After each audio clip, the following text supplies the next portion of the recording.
Tea கடை ஸ்டைலில் சிந்தாமணி எப்படி செய்யலாங்கிறத பார்க்கலாமா? ஒரு கடாயை வச்சு எண்ணெய் ஊற்றிக்கிறேன்.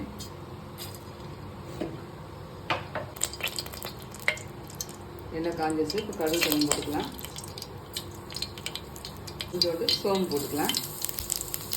கருவேப்பிலை போட்டுக்கிறேன். வெங்காயம் கட் பண்ணி வச்சுருக்கேன், அதை சேர்த்துக்கிறேன்.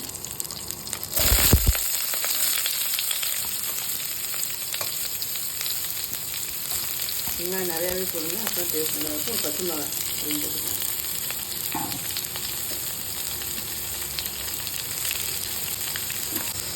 வெங்காயம் இந்த அளவு வதங்கினா போதும். இப்போ மஞ்சள் பொடி கொஞ்சம் போட்டுக்கிறேன்.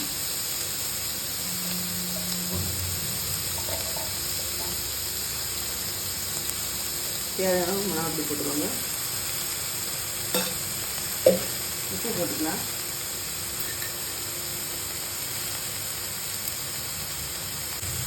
கொஞ்சம் கரம் மசாலா போட்டுக்கலாம்.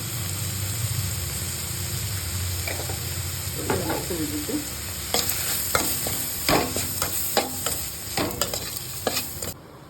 மொச்சப்பயிரை நைட்டே ஊற வச்சு இப்போ வேக வச்சு வச்சுருக்கேன். தண்ணியை மட்டும் இப்போ ஊற்றிக்கிறேன்.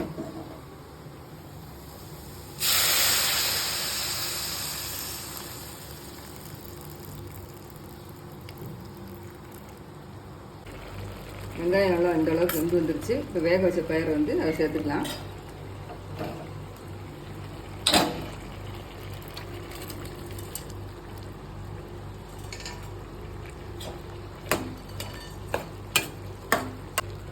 பயிர் சேர்த்து 2 நிமிஷம் நல்லா கொதிச்சிருச்சு. நான் 2 ஸ்பூன் கடல மாவு கரைச்சி வச்சுருக்கேன், அதை ஊற்றிக்கிறேன்.